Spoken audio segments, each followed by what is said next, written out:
What's up, YouTube? So here we are. I just made it the transmission with the engine. Right there. Boom. No footage of it because I was busy. It is what it is. Yeah. And now the whole mating assembly is going onto the engine. So I have a nice Harbor Freight 1,000 pound dolly here that I just sat the thing straight, as you can see. So what I'm gonna do, I'm just gonna slide it in there. So I'm gonna pass the camera to my brother so he can somehow record me pushing that thing in there so you can see the way I'm gonna put this engine in there. And then from there, I'm gonna pause the video and we're gonna attempt to do all the things because the transmission, I'm gonna have to use the jack to bring it up a little bit so we can fit it over there. All the mounts are loose, all the brackets are loose. Well, that one is already tight, you just gotta torque it. But once I get the mounts and the rest of the stuff in there, it's gonna be a direct swap. They're gonna be loose so I can adjust if necessary. I'm gonna hand my phone to my brother, and he's gonna record me pushing this thing in there. Hopefully this thing doesn't flip on me. Let's see. Because if this calculation works the way it's supposed to, I should be able to push this in there as such to the side and line it up like this. Push it up a little more this way and forward this way. So the engine should be sitting right there. And once I push it down, it should be good. Seems like we got enough space, I think. Okay. That's not gonna work. Because where am I gonna put the jack? Alright. Time for plan B. I'm gonna push this bitch out and we're gonna jack it up on the engine hoist and bring the car down. I thought it was gonna work. I thought it was going to work. Matter of fact, it should work. I should just move the engine further forward. Let's see. On this thing. See how my strength looks like. Yeah. Hitting the gym actually paid off. Look at that. I can push the engine back. Up to the side. Like that. That's gonna hit. This is gonna clear. Should take this bracket off. In fact, take this bracket off. So when I bring the engine down, I can just put the bracket in there the easy way. Get these cables out of the way too. Put it in this way.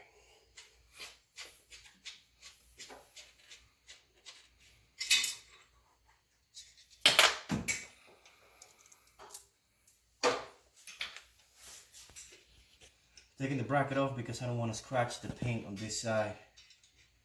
That way I can have the clearance I need for the transmission. I'm going to pause the video until I take the bracket off and then we're going to resume. So stay tuned.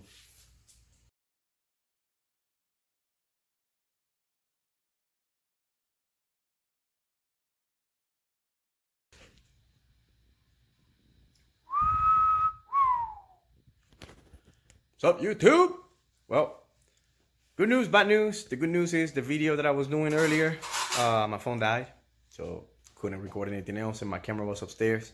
Was too busy trying to put that thing back in there. It's mocked up, well not mocked up, but it's in his resting space.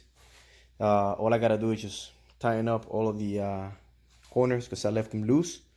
And that way I can have wiggle space to adjust and do everything else.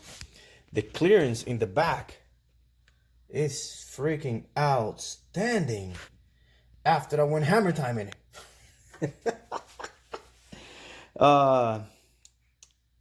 Unfortunately, I am going to use the top portion of the mounts, not the bottom, because as you can see, clearance down here is not the greatest.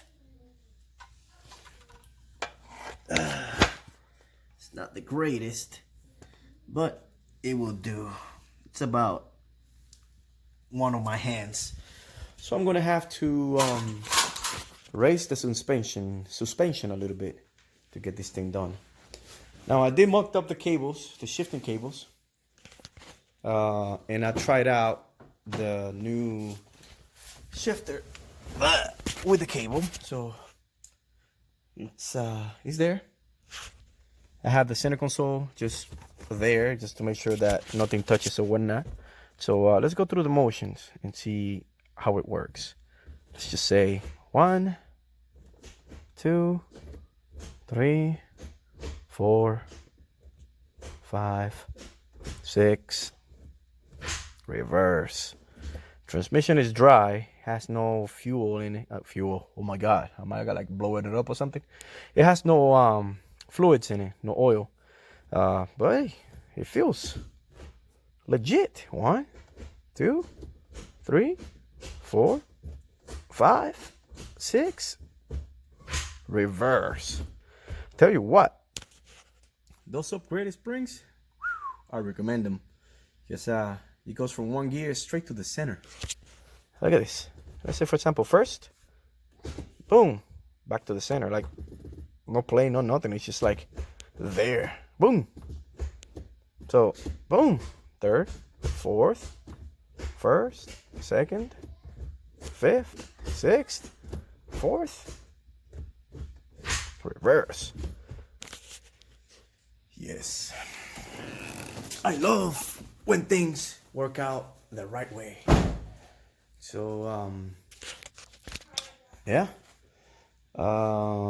As of right now, all I gotta do is just, like I said, tighten up all those bolts, torque them the right way, and clean up the engine bay a little bit because it's kind of dusty. I'll push it out, put some water in and dry it off pretty well. And that's it. All I gotta do is just like, oh, another thing. I am gonna have to cut. I think I already said it. The hood. I'm gonna cry like a bitch, but I'm gonna have to cut it. Switch the light a little bit. So the hood is actually hitting the corner of the valve cover. This corner right here, the top, the highest portion of the valve cover, is hitting that bump right here. So literally, I got it marked. I don't know if you can see it. It's right there. I'm gonna cut that just because. I'm gonna cut these edges because it's hitting the intake manifold all around that. I'm gonna flip around over here just like this and whatnot and cut all of that webbing right there.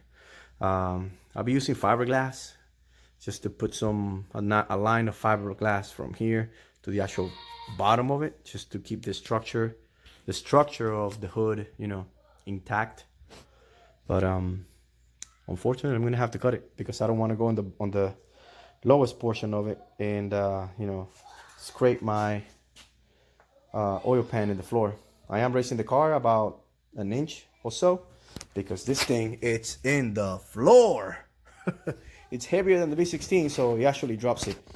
And another little update that I'm gonna do, I am going to use my Scone 2 Alpha radiator.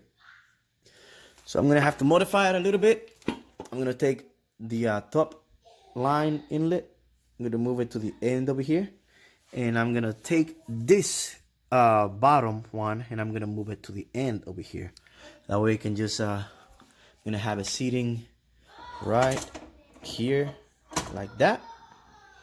As you can see, kind of conflicts with the throttle body. So once I move it to this side, it will be lined up perfectly with the top portion of the water hose over there, the water thing. And then the bottom is gonna be lined up, as you can see, straight with, or semi-straight with the thermostat housing. Yep. I'm gonna end up doing that. Save some money on the radiator instead of buying one of them, what is it?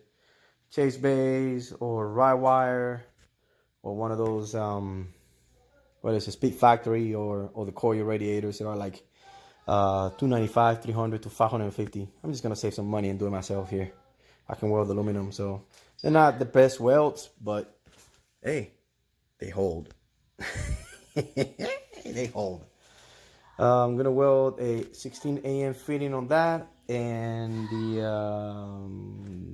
what's the name? The thermostat housing already has one, so it should be good to go. The hood clears with the filling port of the radiator, so it'll be fine, and it's flat enough to actually work. Tomorrow I'll put the traction bar tomorrow just to make sure that everything clears up, and I'm gonna put the main crank pulley down there because it's not there yet to see if the traction bar arms are gonna actually clear. I just want to say what's up to the video. What's up, YouTube? There you go. He knows what's up. He knows what's up.